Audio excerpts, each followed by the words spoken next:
We have an awesome show for you guys today. The greatest eventer of all time. Good news for the sport.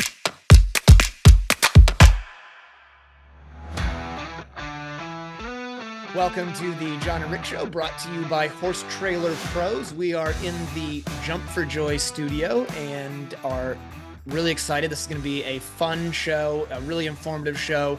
It is a show, Rick, where we're going to talk a lot with sort of safety experts. We've got Andy Griffiths, who is the chairman of the Eventing Officials Club in the FEI. And then we have David Voss, who is on the FEI's Risk Management Steering Group and heads up a lot of the frangible discussions through the FEI in that group there. So that should be a couple of really good interviews.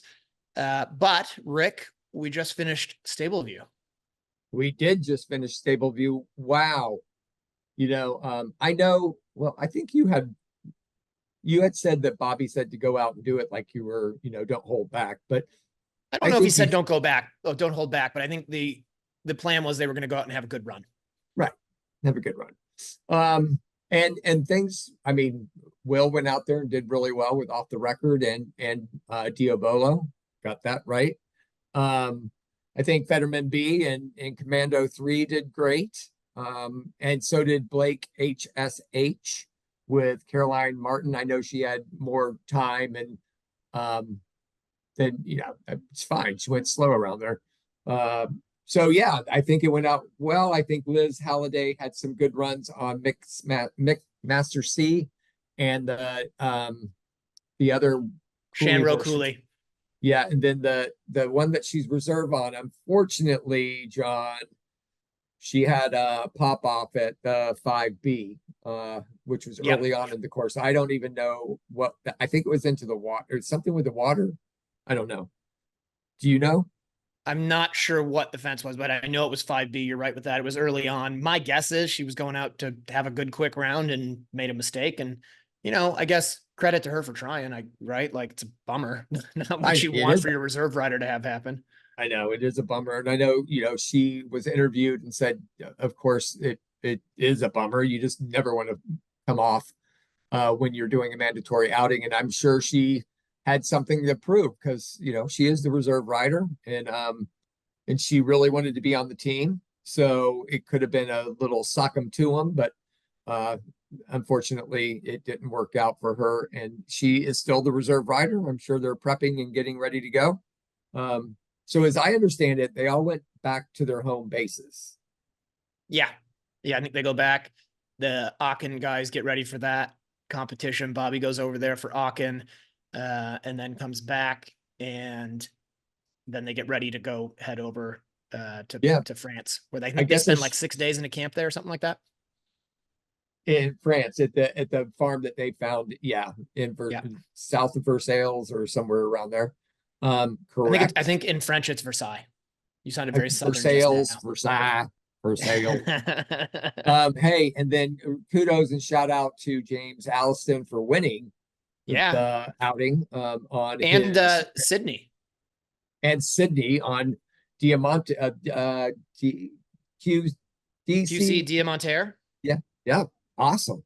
Yeah, So the thing I thought, I'm sort of curious what your thought was on this. And as I say this, I realize like we've got our media hat on, right? Like we're a show and trying to be critical of everything here.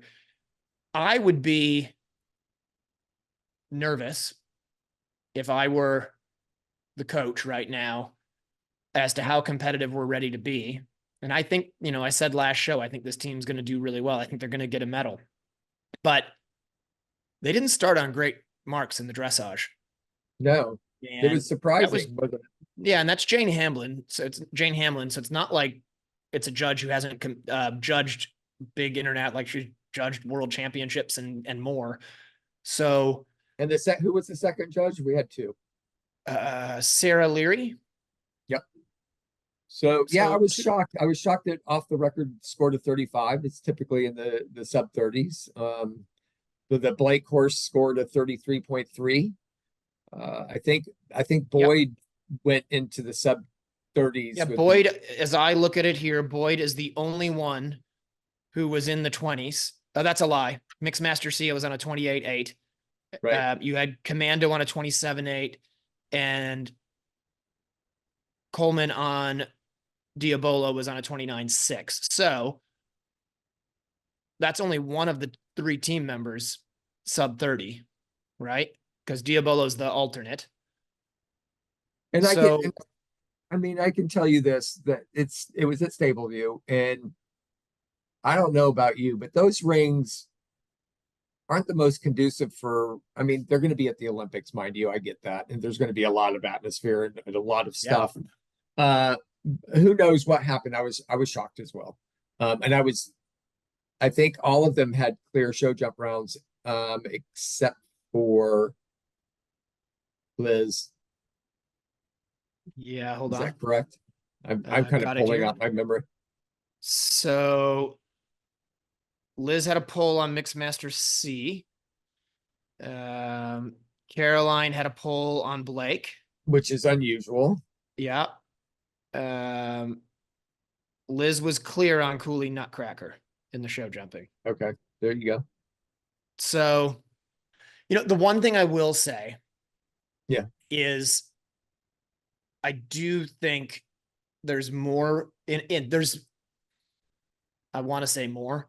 I think there's actually more pressure competing on your home turf before you go to the team competition for the dressage anyway, than there is at the actual competition. And I say that only from my very limited team experience. When I rode on a Nations Cup, they named that team, and I felt a lot of pressure competing the next couple of events here in North America before we went over to Buccalo, because I felt like everybody was watching and like judging and, ooh, should that horse be there? Should that rider be there? And you feel that. So I think we could maybe, being optimistic, hope that that's kind of what happened to these guys here, is they felt the entire community, like, yes, cheering you on, but also like, you better have this, guys. And that does get to you. And I think once they're in that venue at the Olympics, it's kind of like, in a way, that pressure comes off, because you don't have the people that are right there close to you, your fellow countrymen, all sort of breathing down your neck. You're there, you're in it, you're just competing against those guys. So I feel pretty confident to say I think they're going to all score much better at the event, at the Olympics, than they did at Stableview, but it is a little bit concerning for sure. Yeah, I'm in the position of those horses are typically, I mean, especially off the record, won Aachen last year. I mean, it's going to go out and it's going to perform. And I think it's a mental game, like you said. I was watching diving, and boy, the platform diving and the springboard for women and men, the mental state that they need to be in to do what they're doing. I mean, they're not riding a horse, but let me tell you, diving off those big 5-10 meter platform is like galloping a 1,200-pound horse across country, right? But the mental stability of our athletes is very important, and I think that is for the equine sports as well. We could go out and screw up a dressage test mentally in our heads, and it wasn't the horse's fault at all. It was just us, mentally not being there, right? What's your opinion on it? We don't talk much about our mental capacity here for equestrian sports, and I think we should. Yeah, no, I mean, for sure. I think it's a huge mind game. And I guess that's the other thing, right? Once they're over there, they've got 2 weeks basically of just focusing on that one performance. Like, even at Stableview, I haven't looked at everybody, but I believe they all had multiple rides there. So right. Yeah, and you also had this in your mind, this is your last outing. What if something happens? Right.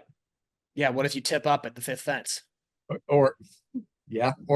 Or you come across the finish line and you had a coronary snag, nothing big, but something that could really create a problem, moving forward. That's always, then mentally you're kind of stressing out, right?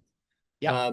Anyway, there's a lot that goes into it. I think we're going to do well. I think they've got to be in bubble wrap and do all the right things leading down to their takeoff. I think they're leaving from the JFK airport and flying over. I know Dr. Johns is flying with the horses. She's an incredible team vet, and everybody's going to be putting their best efforts forward to make sure these horses get over there. A lot going on in Europe for USA, not just the Olympics. We've got Aachen coming up. We have Lemuelin. I mean, just a lot of stuff happening. And it's exciting. I think it's exciting that we're that deep in riders and horses that we're able to be over there with a large number of riders and horses. Yeah, it's going to be an exciting year, and Aachen should be great. What we've got, James going over on Karma. I can't remember the whole team. Do you remember the whole team? I do. I kind of do. I've got Liz is an individual on one of those horses. One that was on Mixmaster C. The other one's on the team. I know that our rider over there already that we've had on the show a couple times. Alyssa Phillips is going to be on it with Oscar. So that's James. 2, 3 is there. There's a 4. It's a 4-woman man team, right? So I'm missing one person. I know Liz has 2. One's an individual, one's a team member. So we've got Alice, we got Alyssa and James. There's one other that should be riding in that. Hold on, I'm pulling it up. Mm-hmm. Trying to. And I don't think it's not Sydney. No dead air. I know that it's somebody that's going to be deserving of being there. And it's not Caroline because she's I got it. It is James. Oh, how did we miss this one? James Alliston, Jenny Brannigan. Jenny. Elizabeth Halliday. And Alyssa Phillips. Is Jenny on FE Lifestyle? Yeah, so it's Jenny on FE Lifestyle, Alyssa Phillips on Oscar, Liz on the team with Mixmaster C, an individual with Shanro Cooley, and then James on Karma. And then when's Lemuelin? What's the date on that? Do you know? I don't. God, hold on. Is it everybody out there, he likes to yell at me. June. What? Lemuelin happened. We missed Lemuelin.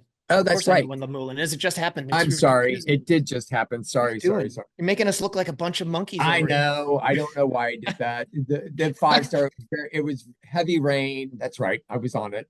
Everything's blurring together. I know.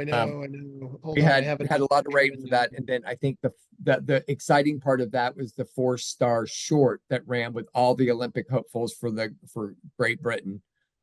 So I think that made a determination, and Yasmin won. Yasmin won on a 29.3. Right.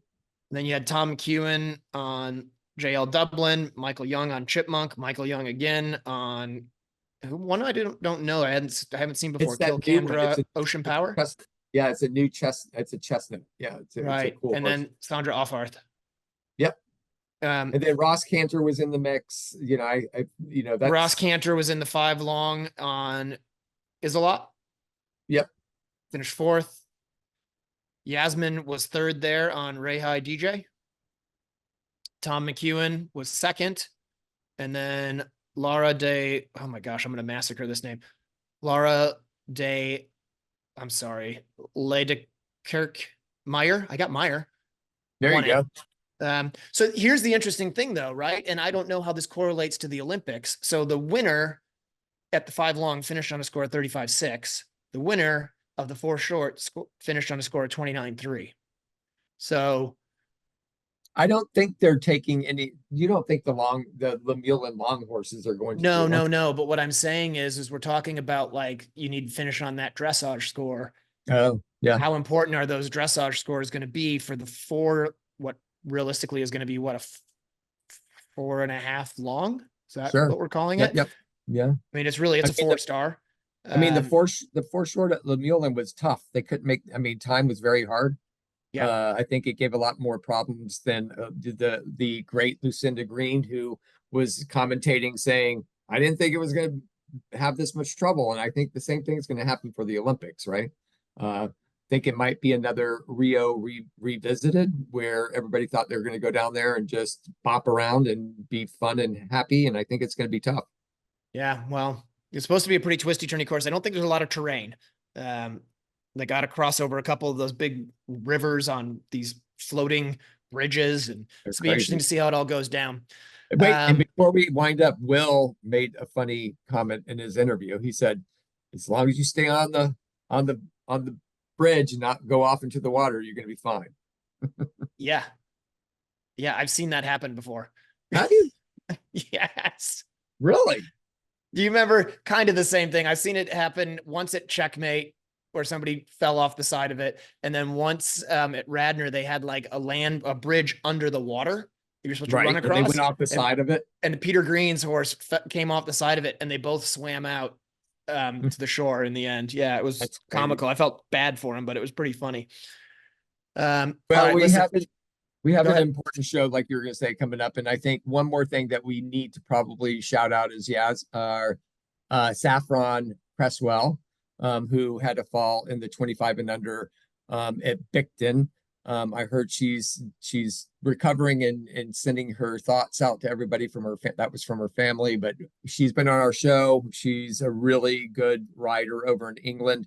Horse didn't land on her. She just sort of had a misread over a chevron and just went through the air and just hit the ground hard. But our thoughts are with her. Absolutely. With everybody who's had anything for sure. Anything happen, right? Okay. Well, now you can wind it down. Let's hear your little closing. My little closer. You want to hear the closer? I So want to hear the closer. Let's go. we are going to be right back with Andy Griffiths, who is an awesome interview. So you guys are going to love that one. And we are here in the Jump for Joy studio.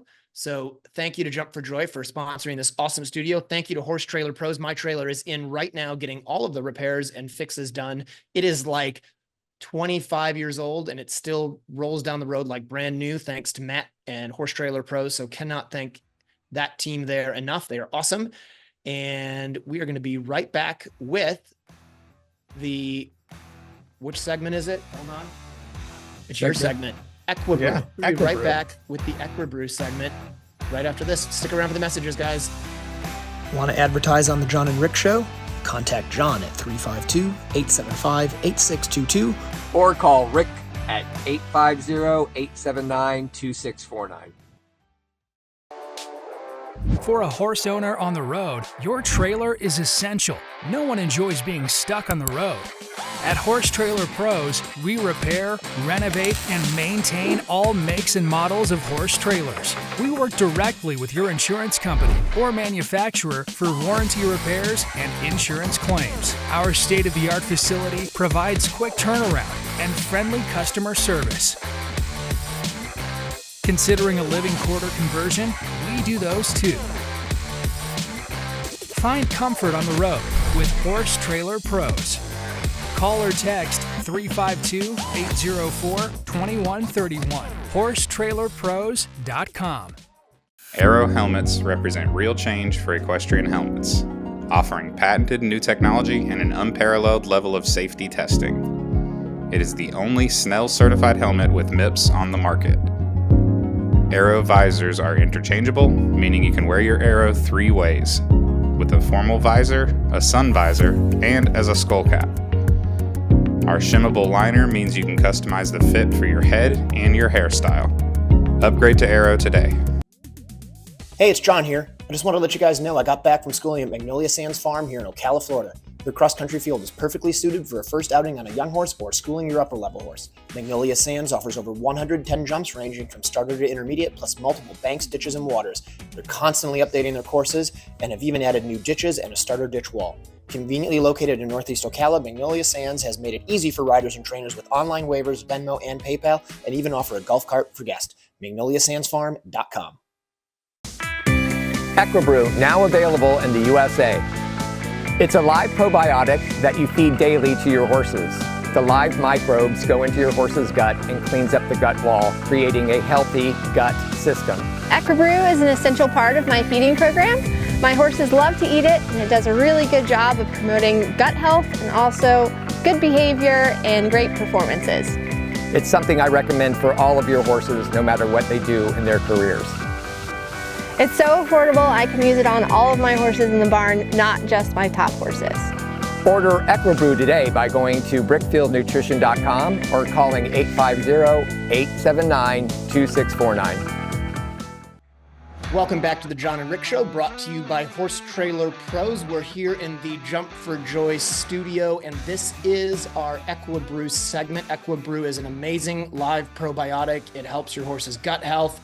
I use it on all of my horses. Rick, you know the whole deal, so give everybody your spiel. You're muted. Muted. So yeah, EquiBrew is great. Go to brickfieldnutrition.com, order it today. It's a daily supplement. You can't miss out on it. And do we have a promo code this week? It would be JR511. JR511. Perfect. All right. So let's get into it now. We've got a good friend of mine through all kinds of committees. You guys probably all know him. We have Andy Griffiths. He is the chairman of the International Event Officials Club, better known as the IOC. And he is a level 3 TD. I have to say, Andy, you're one of my favorite TDs because I know that things are going to be handled, taken care of. All of the T's are going to be crossed, the I's dotted, but also you're a very approachable guy. So I appreciate that. Thanks for coming on. Pleasure.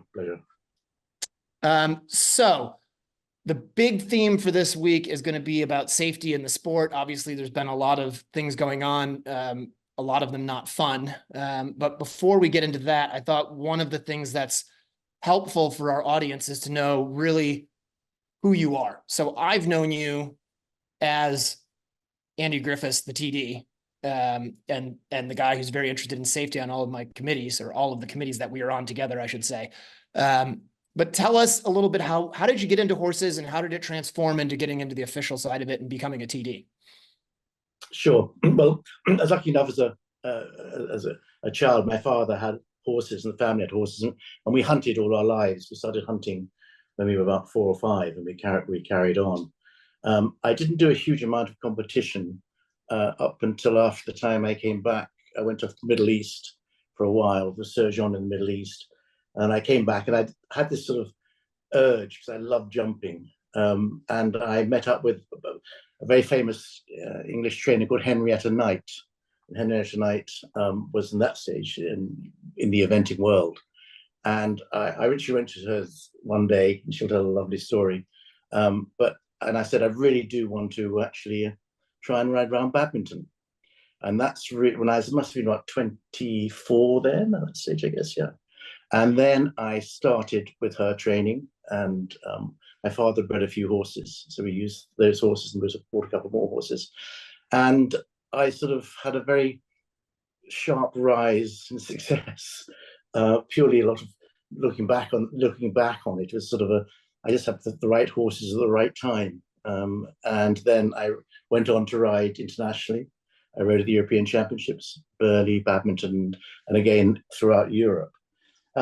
Then I was actually going into working at that time. At the same time, I was working in the city. So I was really sort of riding at 4, 5 or 6 o'clock in the morning and then going into the city, then coming back and then re-riding again. And in those days, I suppose I was probably one of the few amateurs that could actually do it. There were a good team of people around me. I mean, things have changed a lot since then. This was in the sort of late 80s. So it shows how old I am. Then I decided I thought I'd done what I wanted to do, but I wanted to put something back into the sport. So I decided to become a British eventing steward. And at the same time, I wanted to do some international work. So I went and applied to become a technical delegate through the system. And in fact, I started being a technical delegate. I did actually look up in 1994. So it shows how long I've been going at the game for. But I started doing that, and then I was lucky enough to travel a lot around the world as the FEI, Eastern European event sort of development director. And this was part of funding from the IOC, which gave money to the IOC to develop countries. And I did the Eastern Europe. Patricia Clifton did South Africa, and Jose Otelli did part of the South America. So this got us into basic, and the idea was to sort of really try and arrange these developing countries to have events in their own country so they could qualify for the Olympics. So I get them up to 4-star and have their own events running in their country, so they didn't have to travel out of there too far. and then if I just carried on being a technical delegate around the world doing international championships from there on. So yeah, and I remember that program because Jose Ortelli, and I'm sure you probably did something similar in your part of the world, got a bunch of riders to step in and help with the coaching side of it as well. Correct. Which Absolutely was correct. Yeah. Yeah, I got Puerto Rico. Actually, it was a lot of fun. Yeah, I mean, it was a tremendous scheme, but it's pity it was closed down. But it did a lot of good for developing countries and individual riders who had the opportunity then of having external expertise coming in and seeing how they could improve their own riding and their sport throughout the world. Yeah, Rick, go ahead. Yeah, I was going to say, have you found, we have a lot of stuff. Obviously, we all go to the FEI events, and you have your whole team being a TD and your ground jury. We've been hitting a lot of things lately with updates on kind of things for the TDs to be in control of and the ground juries. Do you find that the information gets to y'all soon enough? Do you have enough information for a new rule coming into place, or maybe a new bit that's now been considered illegal? How do you feel that communication comes down the pike? Communication with my IOC, chairman of the IOC hat on, has always been something we've tried to encourage more from the FEI. At one stage, we're going through a rule change every week, and keeping up with it is virtually impossible. It is very, very difficult to keep update to everything that's going on at the whole time. There is a new, as you know, TAC app, but as a TD, we have our now remit is so large that we have to rely, and it's teamwork. I mean, the whole part about officials, the grand jury, TD, you've got to work as a team. So often I don't know, lots of questions people ask me, so I'll go and find out. Someone there may be like some Andrew Benny or someone on the grand jury or anybody else. You go and say, listen, do you know, I really don't know the answer to this question. And I think it's a great thing to be able to sort of go and ask people, because sometimes I really honestly don't know, especially with the bits. I mean, I do find that quite difficult to actually keep up to date with. Yeah, I think obviously you hit it on the head. It's just on every week there's something new getting up, and we have been told by the FEI that even if there was some kind of issue or mistake making in the TAC app, nothing could be done until after the Olympics in Paris. Is there a reason for that? Is there going to be any changes to the TAC app now going forward until the Olympics? That I can't answer, but all I know is that every 4 years there's a rules review, except for anything to do with safety, and safety a rule can be put in for safety reasons. I think the more people put pressure on the FEI to make them clarify certain things, the better it is, because there is huge confusion out there, and I do feel very sorry for some of the senior stewards, and the stewards are really the mouthpiece and ears and eyes of the grand jury, and they do a really tremendous job for us, and they probably have the most expertise in what was actually on the market, or what should be allowed and what is not allowed. I mean, I have a huge respect for the work they do. They really do.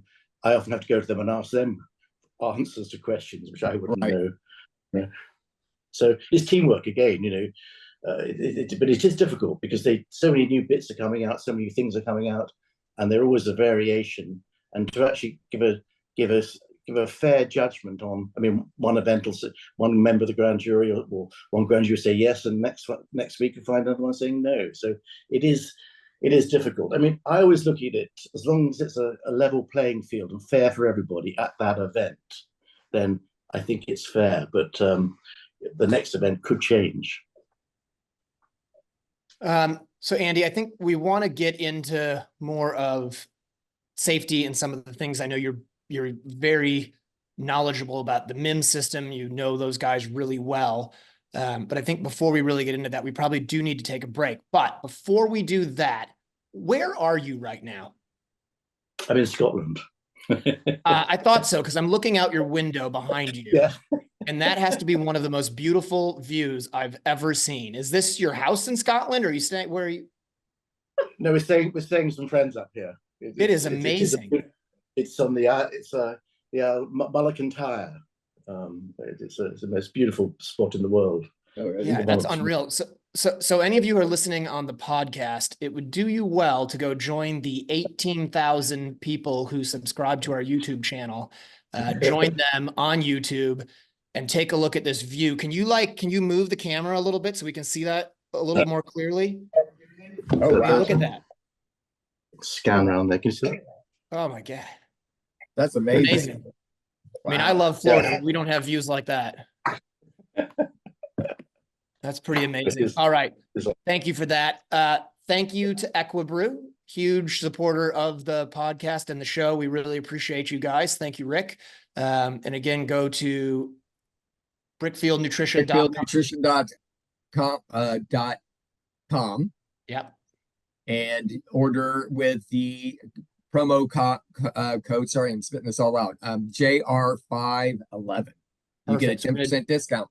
We're going to do that, and then we are going to take a break and be right back here very quickly in the Jump for Joy studio, back with Andy Griffiths. Looking to improve your style? Need a gift for that special client? Exceptional Equestrian's journey started with Cindy Lay. After retiring, Cindy began crafting halter and bridle charms, selling them from the berm of the Colorado Horse Park. What began as a part-time endeavor blossomed into a thriving business. With just her trusty Nissan Murano, Cindy traversed the country attending horse shows from coast to coast. As demand grew, so did the business. Trailers turned into trucks, and trucks multiplied. Today, Exceptional Equestrian boasts 2 prime locations at the World Equestrian Center in Ocala. Their curated collection features premier brands such as Sam Shield, Equiline, 4 Horses, Ego 7, the Kenyon Collection, Vestrum, and Animo. From equestrian essentials to stylish apparel and home goods, they offer a diverse range of products. They also carry tailored Sportsman, Tipperary, RJ Classics, and a wide variety of home goods and tack. The dedicated team takes pride in providing top-notch customer service, from expert safety equipment fittings to crafting the perfect ensemble or finding the ideal gift for your trainer. Step into Exceptional Equestrian and transform your style journey with us. EquiBrew, now available in the USA. It's a live probiotic that you feed daily to your horses.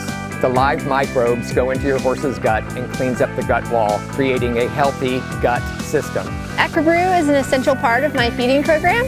My horses love to eat it, and it does a really good job of promoting gut health and also good behavior and great performances. It's something I recommend for all of your horses, no matter what they do in their careers. It's so affordable, I can use it on all of my horses in the barn, not just my top horses. Order EquiBrew today by going to brickfieldnutrition.com or calling 850-879-2649. Grant Showalter has over 15 years of equine bodywork and saddle fitting experience.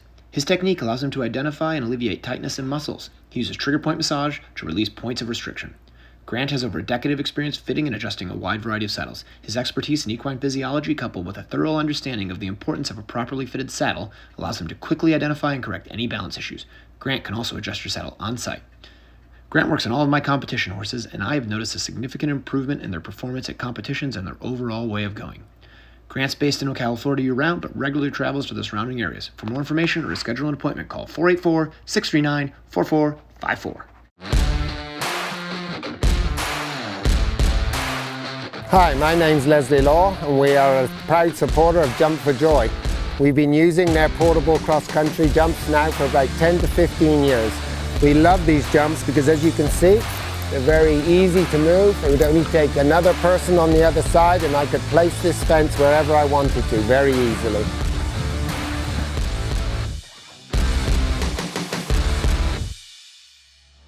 Welcome back to the John and Rick Show, brought to you by Horse Trailer Pros. We are in the Jump for Joy virtual. Actually, John, you're in our studio. So I'm in the studio.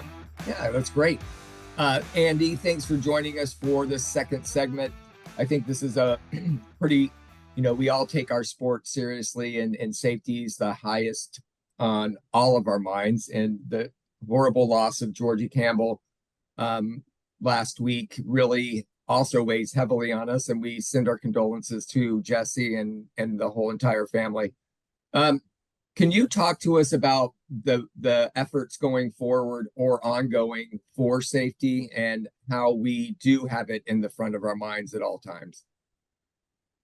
Sure. Well, I mean, as you know, I sit on the USEF safety committee with John, and John's been very, very sort of strong and with points of view with deformable technology in the past. And in fact, I must say that he really was the instigator of introducing the deformable tables, especially into the States, I know, and he did a really good job. And people around the rest of the world are trying to follow.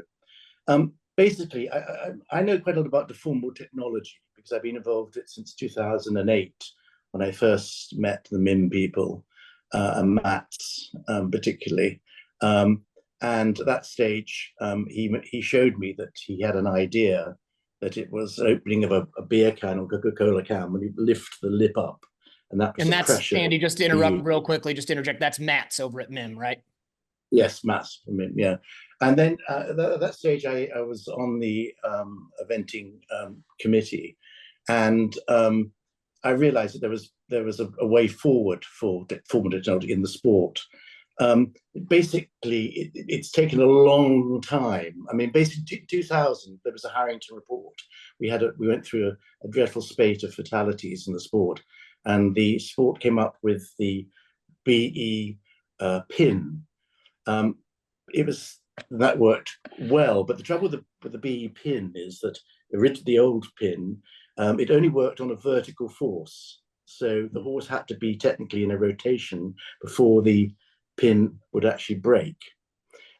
With the MIM system, it works on a horizontal. So the horse rises up and it releases on the pressure that's put onto the pole, and then the clips at the end release the pole. So this took actually between 2010 and 2018 to actually work with the authority, the FEI, and the safety committees around the world to actually get this sort of accepted. It was accepted, and then deformable technology is a thing of the future. I know it has a sort of stigma where people think, oh, it's like show jumping, but in fact, it isn't. You have to really hit it hard. Normally, and there are always exceptions, the case where things have happened, but normally you have to hit the pole very, very hard for it to release. Dave Voss, for example, is a brilliant scientist and engineer and has all the facts and figures which tell you how they work. But basically, in layman's terms, you've got to hit it really damn hard for it to release. But because as you know, every time a horse jumps, it's technically in a rotation until it puts its feet down on the other side of the fence. It's like a gymnast jumping on a trampoline. They bend their head down and they will somersault. So it's basically the same thing. So as long as a horse gets momentum going forward and land its feet on the front, it has a chance of not rotating. The whole point of deformable technology is to reduce the risk. Nobody's saying it's going to be 100% ever, but it does reduce the risk of a rotational fall. And I think that's the rotational falls are the main cause, unfortunately, of fatalities in the sport. I mean, you're going to have bad falls, but if we can reduce the risk, I think the sport will move forward. Now, I'm afraid I have been pushing the FEI along through the IOC for a long while to mandate more types of fences to be deformable, and they started doing it, I think, in 2000 or 2019 when they uprights corners, open corners. But they haven't actually got around to actually deciding upon tables, which I really find quite difficult. I know, John, you're the expert on tables, and you did so much work on that side to actually bring deformable tables in, but it's still not mandatory, and I really do find it quite difficult to understand why there still is resistance for this not to happen. Jeff Sinclair has done a huge amount of work on the Safety Steering Committee with bringing things forward, but I don't know. I think he might find it a bit frustrating why things don't move quicker. I mean, if you look at other sports like Formula One, if there's a major incident in Formula One, immediately they try and do something to actually counteract that. And I think our sport, it's a wonderful sport with wonderful people in it, but we are quite slow in changing things. Change always comes in the equestrian world a lot slower than it does in other sports. Yeah, don't you think that's a big part of that, is that equestrian sport is such a tradition steeped sport that anytime something is changed, our first reaction is, well, you're ruining the essence of the sport. You're ruining the tradition. Correct. The word kept being pushed back to me is you're changing the integrity of the cross country. And I always found that quite difficult to understand, because to put it bluntly, what price is a life? You know, you've got to move forward with if you have the technology, why aren't you using it? That to me has always been a question I put to them, and I've never yet had a satisfactory answer, I'm afraid, from anybody. There's always some reason why it can't happen as quickly as we'd like it to happen. Pressure is being put on the whole time, and I know there a huge amount of good work is done. I think basically the sport doesn't push itself strongly enough in what it actually does and what we've done in the last 5 years with safety, because the sport has definitely moved forward, but nobody's sort of ever sort of really sort of pushing it forward in the press or anything else of what good has happened. It's always the negative side of things rather than positive. Yeah, that's my opinion of it. No, I think you're right. I think, and I would imagine, I'm not going to put words in your mouth. I'll just say what I've always felt in this stuff. I never want to see something go wrong, see somebody get seriously injured or killed, and say, well, yeah, we had a better fence, but we didn't want to use it. And I think that's where we have to get to, is that if we have the technology available today for a fence that's on course, I think it's our moral obligation to use that fence. And as technology evolves and things get better, we might change that fence to something better. We might be able to add more stuff in, but I think, it's not perfect. We certainly don't have 100% of the jumps that we're going to jump be frangible right now. And I don't know that we'll ever get there, but we're getting close to a lot of the jumps. A large percentage of the jumps could be. I totally agree with you. I mean, people keep coming back, and they cost, and it's going to cost too much, and the events can't afford it, and everything else. And I do find that rather a difficult sort of scenario to understand. I know it's expensive, but on the other hand, we have to move forward. Yeah, well, and there's creative ways to do fundraising, right? Like through that whole thing, it was in the middle of COVID over here, and we raised a lot of money in the States. And I know America's a very wealthy country compared to other, some of, obviously we're on par with Great Britain, with Germany, with France, all those countries. And then there's other countries in the world who don't have all the money, but there are creative ways that you can fundraise to do it. And I, for one, would say, just sort of as a word out to the athletes, to the riders, if you guys support it and you want it, that can be a good big driver for getting this fundraising done, is when the riders get together and say, actually, we need this done. Let's raise the funds. That goes a long way. We, the IOC, put forward to the FEI that we thought that they could possibly put in some form of make a fund available by having a small charge on every FEI entry. I know people say, well, more money, but we pay €15, I think, for the dope testing. And I sort of we suggested €5-10 or $5-10, whatever it was, to be on every entry that went in to there, would actually build a huge fund up very quickly, which would not only help pay for the fences on many of the courses, but also help in the development of the future of new innovations which should come into the sport, making the sport safer. But unfortunately, it hasn't been accepted. Yeah, no, and we've struggled with that in America as well, with that as an idea. And I'm sure, like you, I find it very frustrating, because I believe in drug testing. I believe that we want a level playing field and we want to look after the welfare of our horses. I think that's a really important thing. But I think equally important is having the proper technology and safety for the horses. And if we can have 15 euros or pounds on every entry at FEI, I don't see where 5 or 10 more for something as important as frangible technology and a safety fund. I think that makes perfect sense. Yeah, I like that. I like that a lot. We should help press that one forward. Yeah, for sure. The more pressure we can put on that, the better. Listen, Andy, we really appreciate you coming on. I really appreciate it even more now that I know how beautiful it is outside, and you're taking some time out of this evening to be with us. So thank you for that. It's a pleasure. Go enjoy your friends and family. And thank you so much for coming on. I hope we can have you back on again soon. Pleasure anytime. Thanks, Andy. So Pleasure. we are going to take another break here at the Jump for Joy studio. And then we're going to be back staying on theme here with Mr. Dave Voss, who Andy spoke a little bit about in this segment. Dave is brilliant, and you guys are going to really be interested in what he has to add into the conversation we've been having. Huge thank you to Horse Trailer Pros. Make sure you guys go check them out.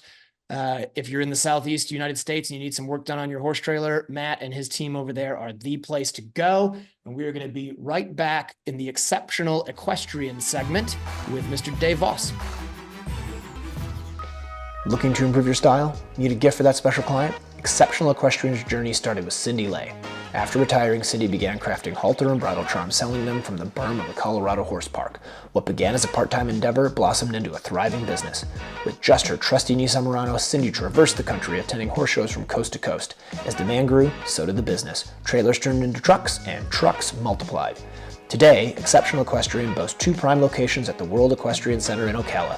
Their curated collection features premier brands such as Sam Shield, Equiline, 4 Horses, Ego 7, the Kenyon Collection, Vestrum, and Animo. From equestrian essentials to stylish apparel and home goods, they offer a diverse range of products. They also carry tailored Sportsman, Tipperary, RJ Classics, and a wide variety of home goods and tack. The dedicated team takes pride in providing top-notch customer service, from expert safety equipment fittings to crafting the perfect ensemble or finding the ideal gift for your trainer. Step into Exceptional Equestrian and transform your style journey with us. Jump for Joy fences are easy to move, lightweight, durable, and low maintenance.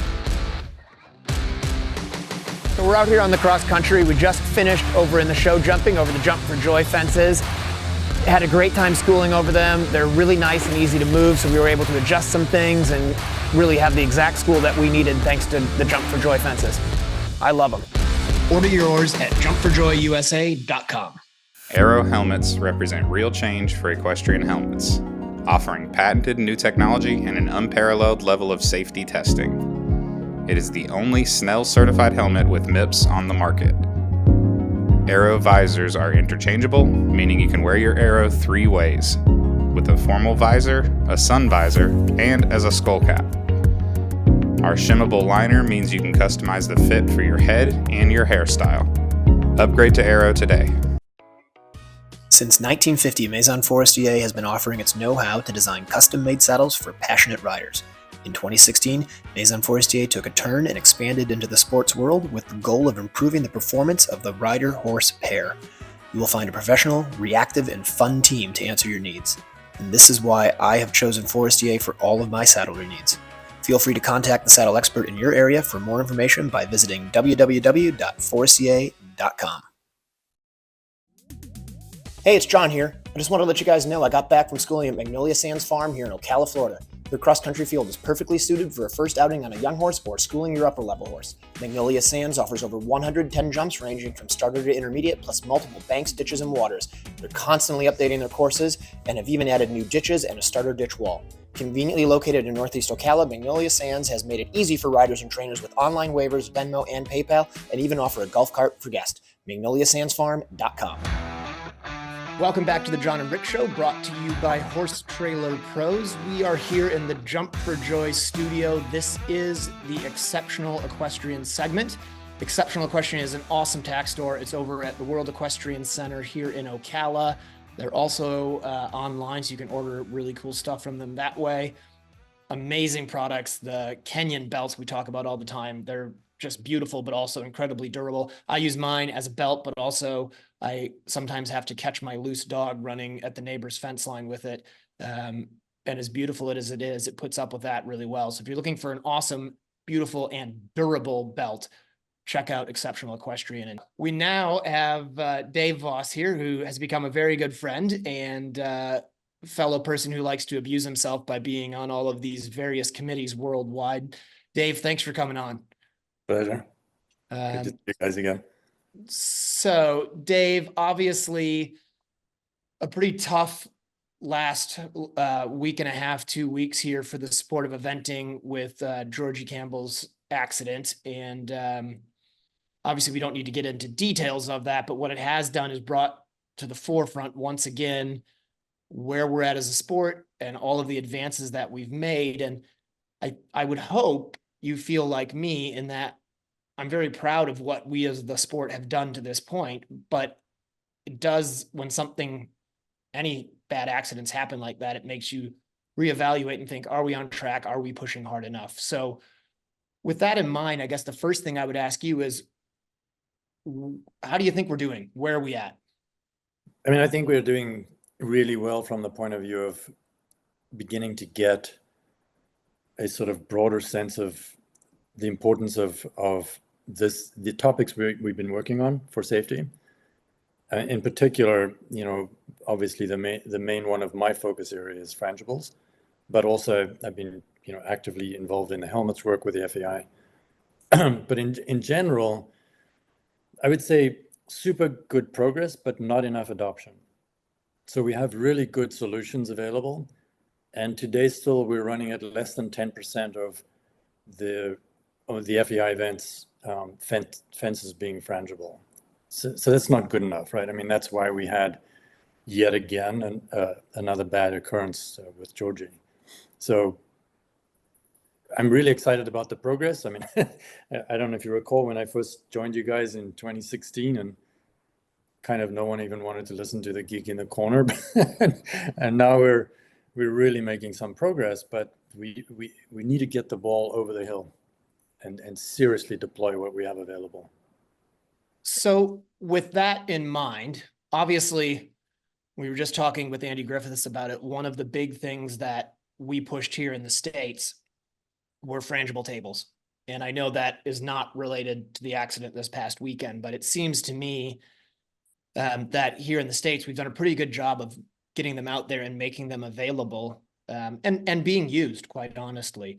But there is this sticky spot I feel like we're in where it's like, yep, they're available and we know they work, but we can't quite get over that line of saying, right, so then they have to be used. And to me, it seems like it's a bit of a push from the riders not completely trusting the technology, and it's a bit of a pushback from the organizers not wanting to have to invest in the new technology or retro, I guess you really can't, but trying to find a way to, like, how can we make this work and phase it in a good way. So, I mean, do you agree with that? Am I way off base on that? No, I think that's right. And I think that sort of identifies where the push needs to go, right? I mean, we clearly need, in order to get anything done, you need a push and you need a pull, right? So we need, from our side, sort of administrative level, I suppose you would call it, safety work. But we also need riders to provide the pull. And I think, with anything that you deploy, there's always this initial transient where there's a lot of resistance and people are uncertain and they give it a good degree of skepticism, which is justifiable. But now at this point, I thought it was super constructive that, Philip Dutton put up on public media that we should use frangibles more after Georgie's accident.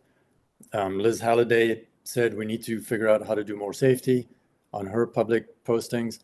I mean, these are super important. So as I said to you, I think recently, you folks who are the icons of the sport, the top level riders and trainers and coaches, providing that leadership by saying, yes, we need to do this, will provide, I think, the pull to get it over the line. And there's, again, there's someone like Eric Winter who in 2022, I think there were once every 8 starts was a horse fall at badminton.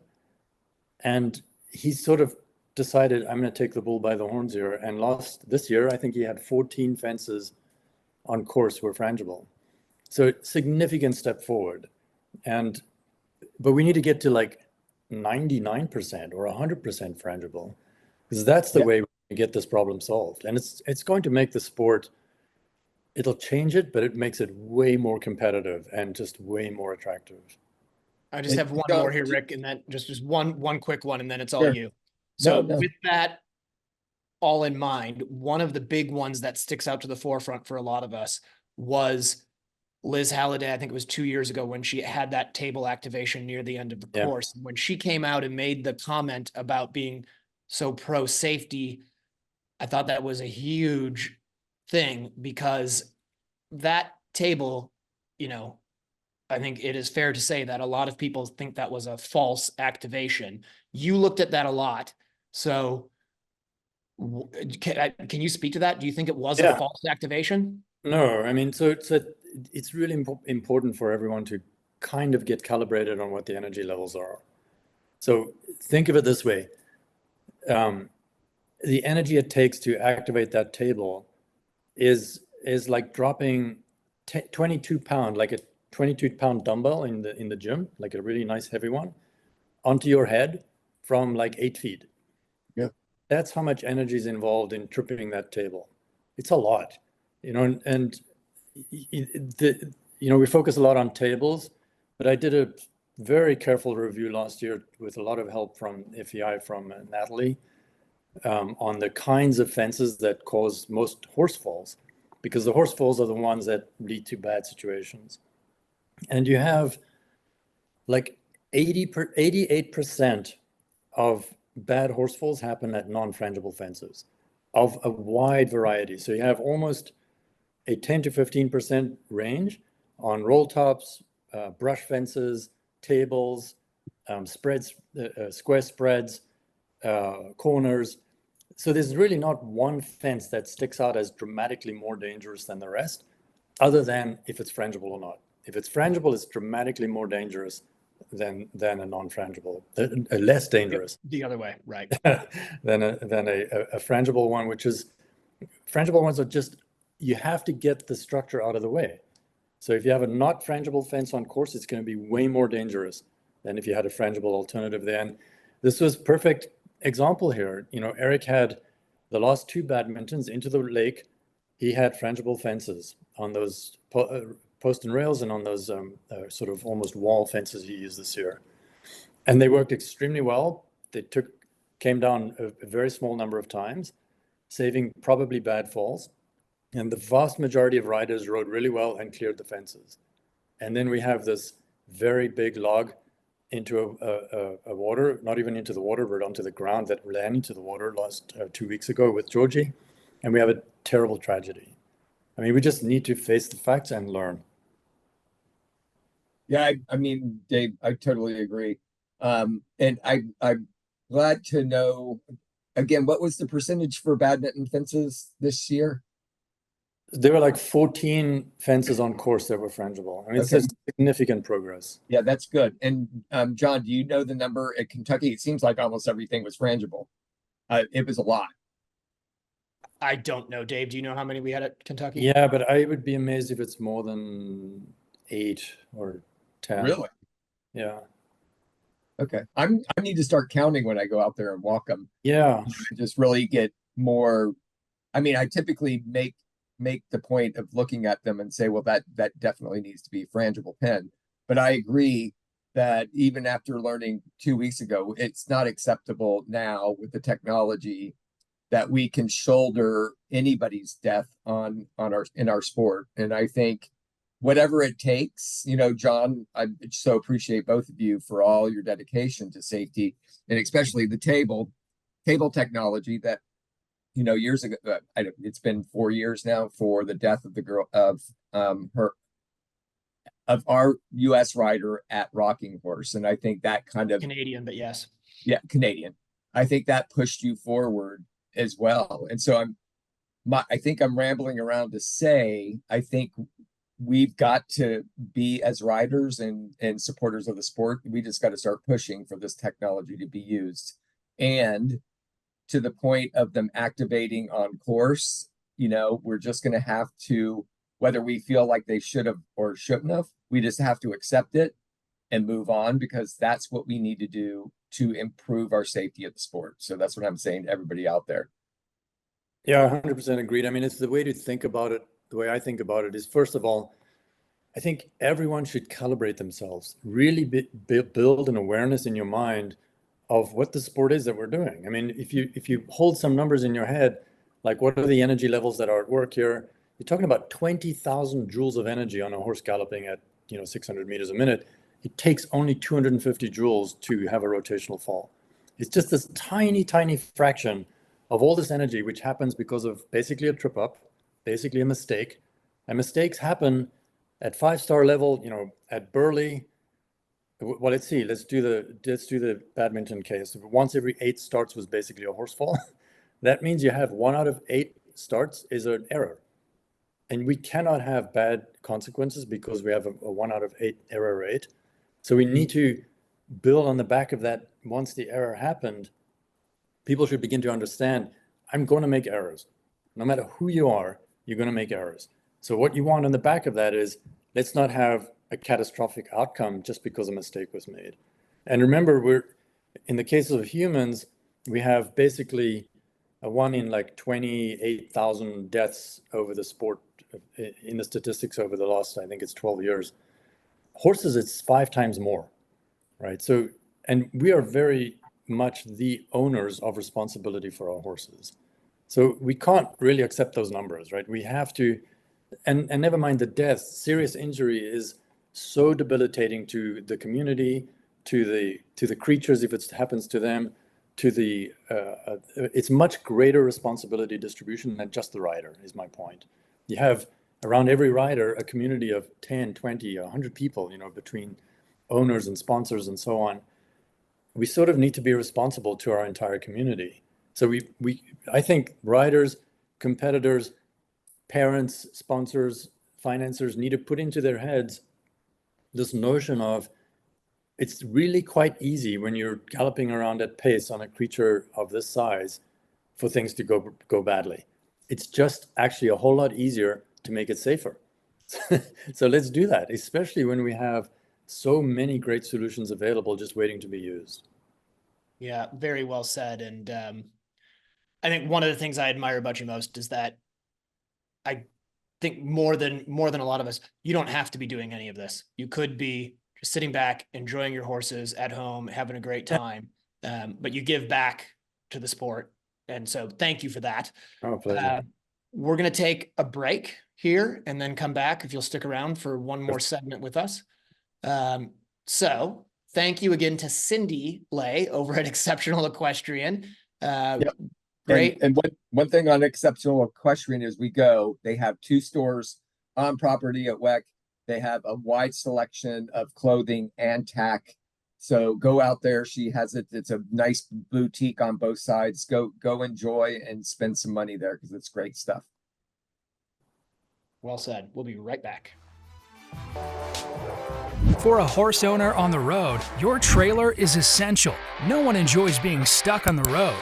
At Horse Trailer Pros, we repair, renovate, and maintain all makes and models of horse trailers. We work directly with your insurance company or manufacturer for warranty repairs and insurance claims. Our state-of-the-art facility provides quick turnaround and friendly customer service. Considering a living quarter conversion? We do those too.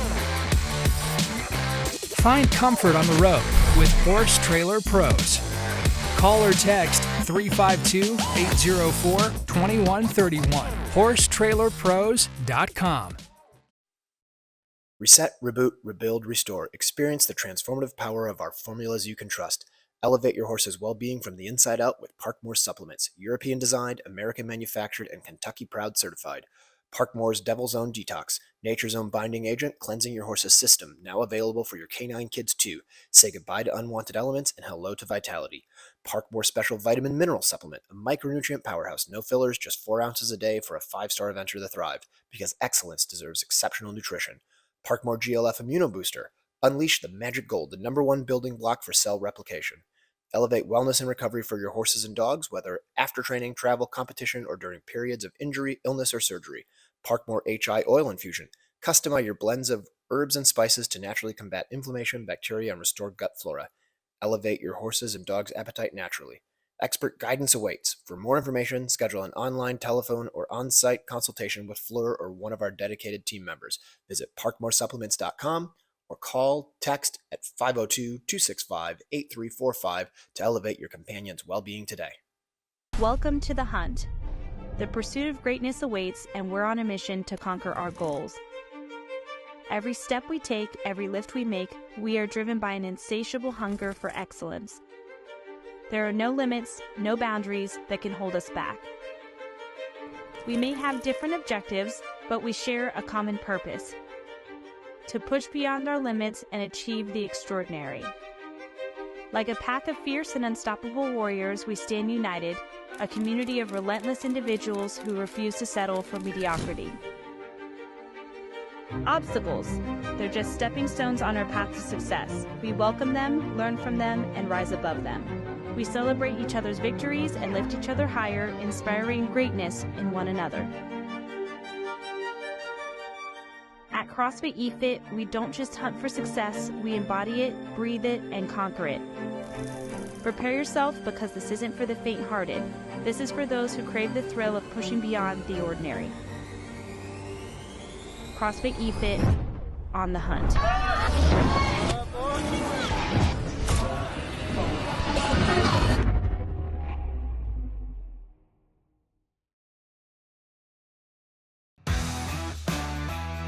Welcome back to the John and Rick Show, brought to you by Horse Trailer Pros. We are in the Jump for Joy studio. Thank you, Jump for Joy, for providing us with this beautiful studio. John's in it, David. David Voss is back with us to talk about the importance of safety, the technology we have, and the responsibility of all of us to ensure that we move forward from this day, ensuring that all jumps find its way to this technology so that we can have a safe sport, or a safer sport, that tries to eliminate as much as we can from the possibility of injury. Dave, tell us what the next steps should be for us. You know, I know Andy Griffiths mentioned adding an ad fee to the entry, which I don't mind doing, to start having a fund for frangible and other technologies for safety. What do you think we need to start doing? Well, I think the first step is what we spoke about just before the break, about the riders seriously changing the culture and embracing and calling for it. Secondly, the funding obviously is always a challenge. But again, I think, do the numbers. So if everyone was willing to give up, let's say, 5 Starbucks in the 2 weeks leading up to an event, that's what, I don't know, somewhere between 20 and 50 bucks. Right. Put that into the entry. It's for our benefit, us as riders, as competitors. It's for our benefit. And it's amazing how quickly those numbers will add up. I mean, we have roughly 22,000 entries a year across the world in FEI events. I mean, so think of it that way, right? If you just had 10 bucks per entry, per start, it's not even entries, that's just starts.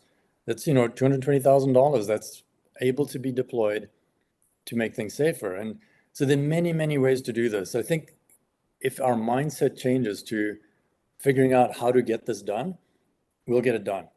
And it needs to move a little bit away from sort of the previous resistance mindset, which is, well, we had that thing go wrong and it cost me the Olympics, or whatever. I mean, I'm going to give a shout out to Tammy Smith here, because at Kentucky, just before Tokyo, she had in the coffin, she had a frangible glow.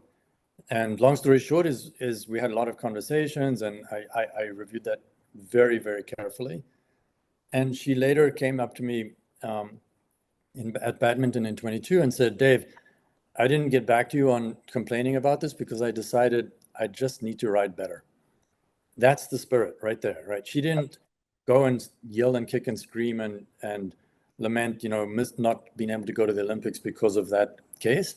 She just looked in the mirror and decided she can do a whole lot better by taking a leadership role. And I think that's what we want.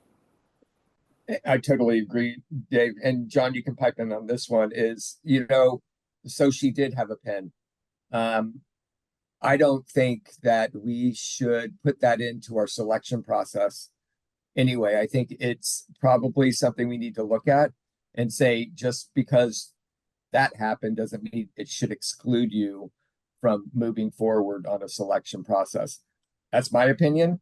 My other point real quick is, while Andy was saying there's trouble getting the FEI to mandate putting the frangible funding onto the entry, I say you make it voluntary to start with, just like the USEA does for supporting the USEA. There's a box you can do for $10. I think on entries, it should have a box. We can put down, if you check your box, it's a minimum of $10. If you say I want to do more, you do more. But I think we start voluntarily adding those fees to the entries. Or in addition, and in addition, start doing fundraising activities and really get the ball rolling. I mean, there's no reason not to do all these things, right? We know how to do them. I agree. As long as there's a strong pull from the rider community, it will happen. And the great thing as well is, what's available today is such a first iteration of really good solutions for frangibles. We've just started. The domain of what's possible is kind of infinite. I mean, there are so many great engineering solutions to improve the quality and the standard and the performance of frangibles to the point where there will be no way to say it was a mistake or it went too easily or too difficult, whatever the case may be. Right? If you look at Formula One racing, it's such a great example. In the 70s, it was terrible, right? There were a lot of bad accidents and deaths. And again, sort of the same wrestling match, the same back and forth, but the progress to where we are today, and you watch the quality of driving today, and any driver that is in that sport today in an F1 seat is just a phenomenal human, a creature of incredible capability. And why is that? Because we've sort of moved the technology and the safety levels to the point where the discriminator is the driver skill and not the luck of, oh, well, that bad thing didn't happen. So you can be super aggressive and go for it and really turn this into an unbelievable level of competitiveness without having these really awful consequences of a crash. And we're not trying to prevent crashes, right, in the sport of eventing. We're really focused on reducing the risk of a rotational fall. That's the big challenge, because if you have 6 rotational falls, you're probably going to have a really bad injury as a result or a death. And if you look at the rider falls, it's 72. You have to have 72 on average rider falls before you have a really bad day. So the focus clearly has to be on reducing the rate of rotational falls of horses. So Dave, I have a question for you then. So I feel like in general, we have some good frangible technologies available to us as a sport. But the one, and I talked about it in the last segment a bit, but the one that I think we have that we aren't using is the tables. And I think part of that is probably we could do with a few less tables on courses in general. But with the technology we have right now today, are you confident to say that 100% of the tables on our cross-country courses could and should be frangible? Yeah, 100%. Absolutely. I mean, I'll go back to Eric's use of the tables at badminton. They don't have to be the biggest, heaviest things in the world. They just have to be tables that are safe, much safer than a solid one, but that raise the competitiveness of the sport. So that's doable, right? You can make the sport more competitive while utilizing 100% of the tables you want to build, making them frangible. And I guess, John and Dave, another point is we're not just talking about frangible at the highest level. We're talking about frangibles throughout the levels. And I think we need to really drive. It doesn't matter how big the table is. If it's not frangible, it still could cause a rotational fall. I mean, this is a very important point. The distribution of horse deaths, let's just look at that, because I like to not argue with people, because I'm going to try and represent the horses here. Yep. It's amazing. I mean, at 2-star short level, we have the greatest number of horse deaths in the last, I think the statistics I looked at most recently were from 2016 to 2023. Greatest number of horse deaths were at 2-star short level. Following that, 3-star long, and 5-star was only 1. So what do you relate that to then? Do you relate it to the lack of frangible technology in that level, or the level of riding skill? No. So I think again, improving riding skill and improving things like dressing fences and so on will only get you so far. Right. We know from the performance of all of these cases, mistakes get made at somewhere, I don't know, 1 in 20, maybe 1 in 60 starts. And a mistake, most of the time, the bad mistake leads to a horse fall. So to answer your question, it's a lack of frangible fences that meet the new standard. Yeah. John? I just was trying to find here and I can't find it. But one thing I just wanted to say before we finish the show up is obviously the focus here has been on safety in the sport. And we do have a great safety fund here in the US through the US Eventing Association. So I'll try to find it so I can link it on the bottom of the screen here. But if you guys are listening to what Dave's saying and listen to what Andy said and think, you know what, this is important and I want myself and my horses and my kid to be competing over the safest courses that we can, you want to donate to that US Eventing Safety Fund. So make sure that you take the time to find that. It's not difficult. I'm just trying to do it on my phone while talking, which is difficult for me. It's like chewing gum and walking. But find that safety fund and donate to it, because that is, you got to have the money. It is, at the end of the day, it is a money thing, and we got to have the funding behind that. I agree. I want to complete the thought on the Starbucks. Think of the cost of your Starbucks compared to the cost of your horse, your trailer, your truck, your saddle. All that. Peanuts. And it's going to make a huge difference in safety. And John, before we wind down, I just want to say it was Kat Morrell on Carry On at Rocking Horse, the Canadian rider. Condolences again to that family several years ago when that happened. But to the point of her death, we do see a lot of table on frangible pens here in the United States, which I think we need to keep moving forward with. So good job there. Yeah, well, and one of the things with that, and I'm not going to speak for Jesse and Georgie's family in any way, shape, or form, but with Kat's family, I know one of the things that they were very appreciative of was how the sport rallied and tried to improve things. And that actually, I think, gave her husband and family a little bit of peace of mind that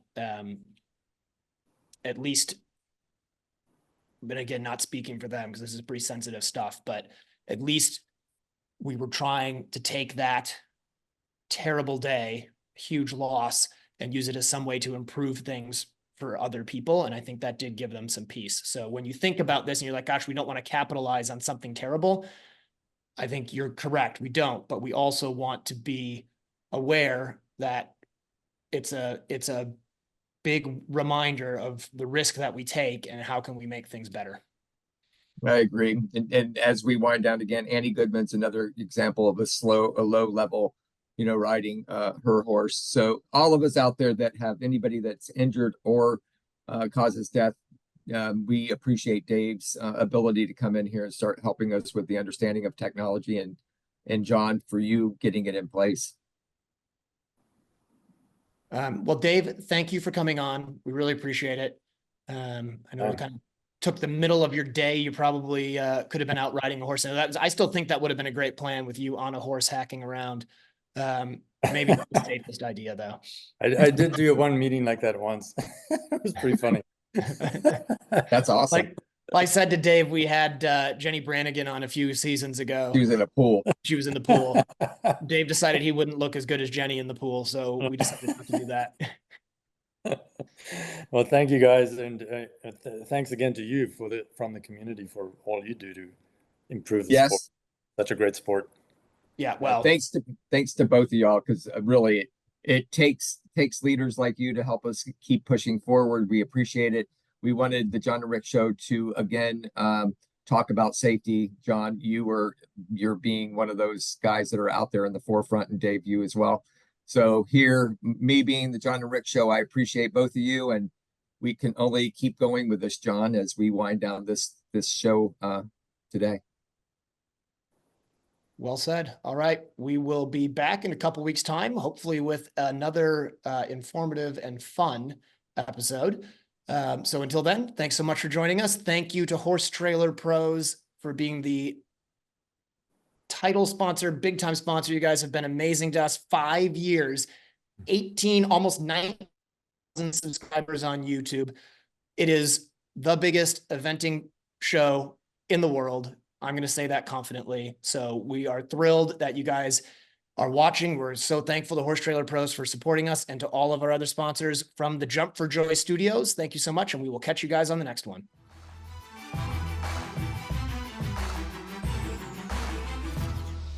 We have an awesome show for you guys today. The greatest eventer of all time. Good news for the sport.